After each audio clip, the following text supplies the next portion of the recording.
Before we get started with today's episode, I want to let you know about our current Design Her Travel newsletter. It is where we share all of the behind the scenes of the episode, my own personal stories, and travel tips that can help you travel longer for less or create the life of your dreams. It really is a place to connect even more deeply with Design Her Travel, and I would love for you to hop on our weekly newsletter. I won't spam you with daily email, but I will send you one beautiful newsletter a week. So if you are interested, then click the link in the show notes and get started now. I will see you there. Hello, everyone. Welcome to the Design Her Travel podcast. I'm your host, Kim Anderson. As an avid traveler, global nomad, and someone who considers themselves a citizen of the world, I want to say welcome. I'm so glad that you're here.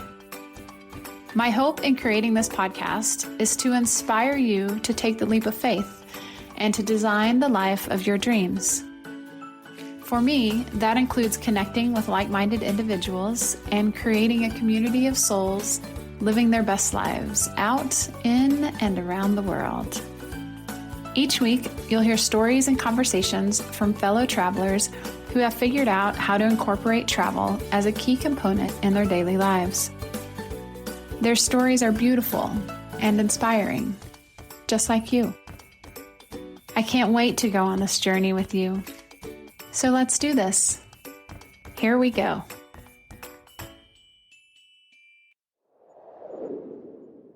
Hello, hello, hello, beautiful soul. Welcome to today's Travel Talk episode of the Design Her Travel podcast. I'm your host, Kim Anderson. At the time of this recording, we are in the throes of spring, and almost everyone I talk to is discussing their summer plans. I think we can all admit that summer is a great time to travel, but it can be quite an overcrowded scene depending on where you go. I do recognize that some of these popular destinations around the world that I absolutely love can feel overcrowded in these summer months.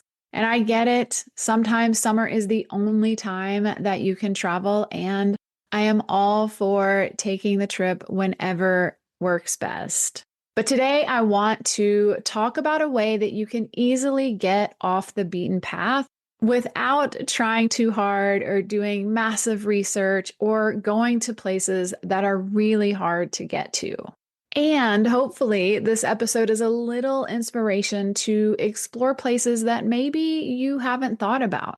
So what we are talking about today is secondary cities. And this term came from my conversation with Jake and Michelle Champ. Jake and Michelle are the first people that I have interviewed more than once on the podcast. They are a nomadic family. They travel the world with their 3 kids, and they are currently exploring the world through an educational program called Boundless Life.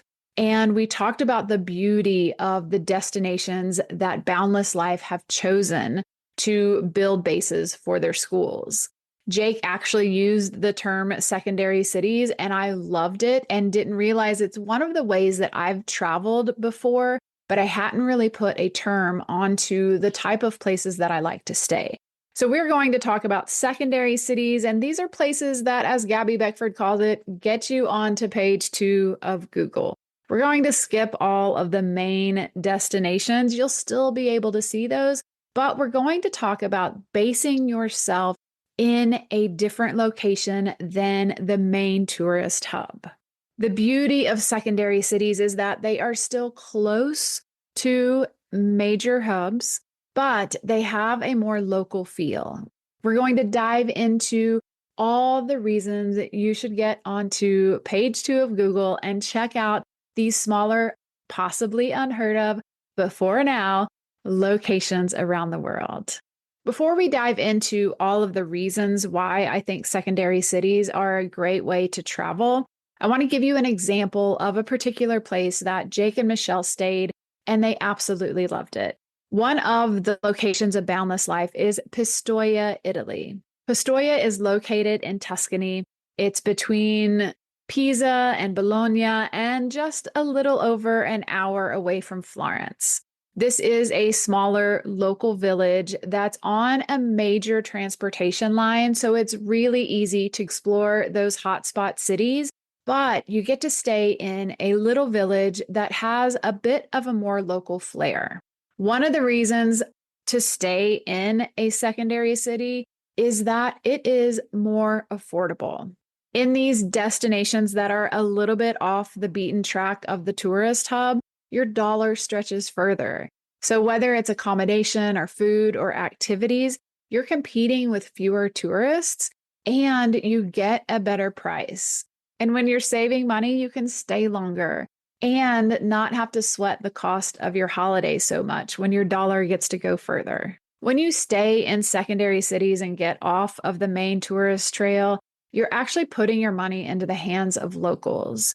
So you get to support small businesses, family-owned restaurants, local artisans, and step away from the big corporate chain of travel. We've talked on Designer Travel lots of times about the reason to support the local economy when you travel to places, and staying just off the beaten track helps spread the wealth. It helps share the money and keep it in the local communities. And I don't know if you're like me, but for me, that is a super important reason to explore off the beaten path. Another great reason to stay in a secondary city like Pistoia is that you don't have the huge crowds. So if you want to go to dinner, you don't have to fight the crowds to get a seat or a table. And when staying in a place that has more locals than tourists, then you get to meet the locals. You get to see how people actually live their day-to-day lives in the country that you're visiting. Don't get me wrong, I love meeting other travelers when I'm on the road, but one of the reasons I travel is to see how people live their day-to-day lives in these destinations. I want to have the conversations with people. I want to see what they're eating. I want to eat what they eat.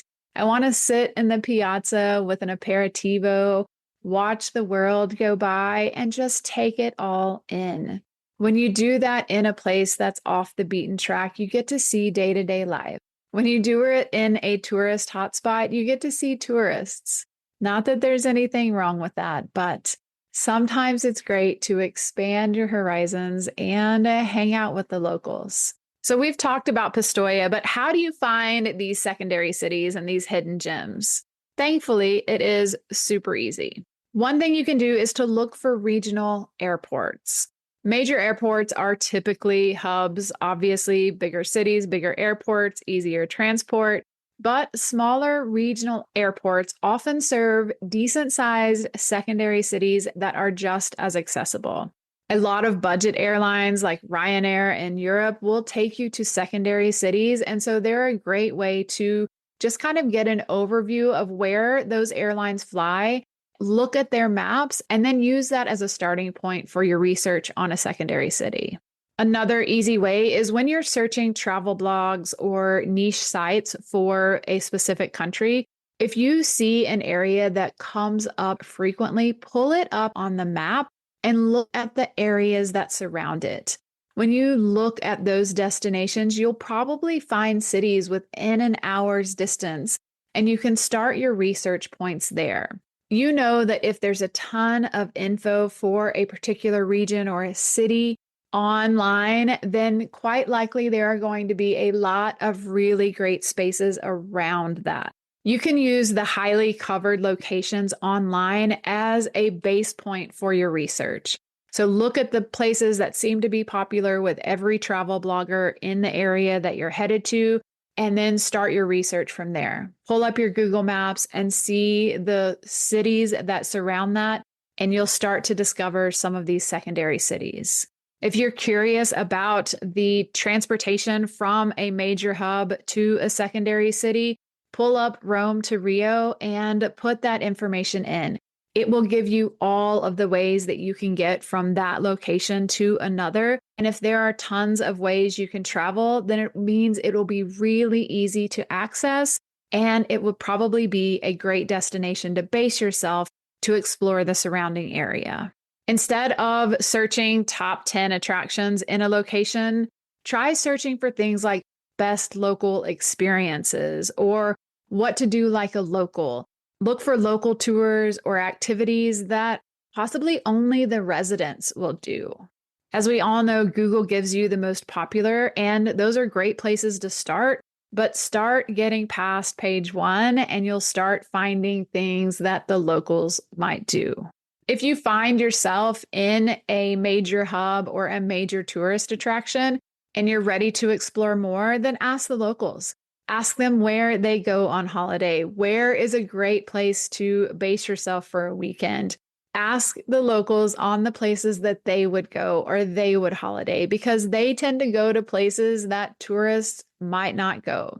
So once you have started exploring a country, always touch base with the locals and ask them where they go. You are more than likely going to find a destination that Google might not have taken you. Another practice that I have is to search things like underrated cities in whatever your destination is. You can search underrated destinations or hidden gems. And like I said, if things come up on a regular basis, use that as your starting point. Then head to Google Maps and start expanding your search. Find out from Rome to Rio how easy it is to get to that destination. And then you'll start to find those secret sweet spots that you might not have found if you just searched top 10 destinations in whatever country you're headed to. Getting off the beaten path is one of my favorite things when traveling, and it's much easier than it might sound. Of course, I love seeing the top highlights in a destination, but then I want to get out of there. I want to head to a place where I get to see more locals than tourists. That might not be what you love to do, but maybe your style of travel is a little bit different. Maybe it's your first time abroad and this seems a little overwhelming. Trust me, once you do it, you might never go back. Finding those sweet spots in places that people back home have never heard about is one of the best things. You can look at it this way. If you're telling someone about your hometown, where would you tell them to go? I'm guessing that you would give them destinations that if they were to Google search your area, they probably wouldn't find. The same works for you as a traveler abroad. With a little extra research and a little wider Google Map search, you just might find that secret location that fills your soul with so much joy and makes your trip one of the best. Don't be afraid to explore beyond the usual spots. Trust me, the best experiences are often found in the most unexpected places. So let me know, is secondary city a term that you use or a way that you travel? Send me a DM on Instagram. Hit me up at Design Her Travel. I absolutely love hearing from you, and I love discovering those sweet little hidden gems along the way as well. So hit me up, Design Her Travel. Until next time, my friends. Thank you so much for showing up and listening to this episode. I know that there are so many things in life that you could be doing right now.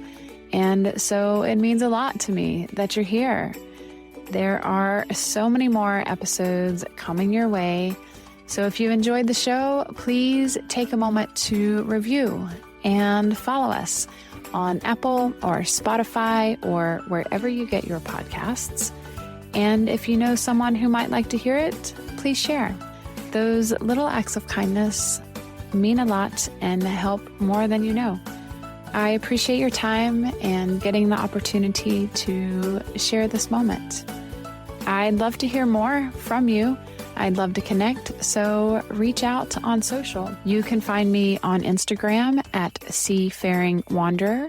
That's SeafaringWanderer.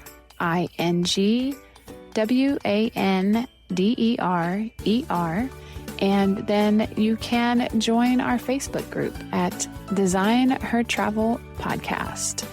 I would love to connect, hear more from you.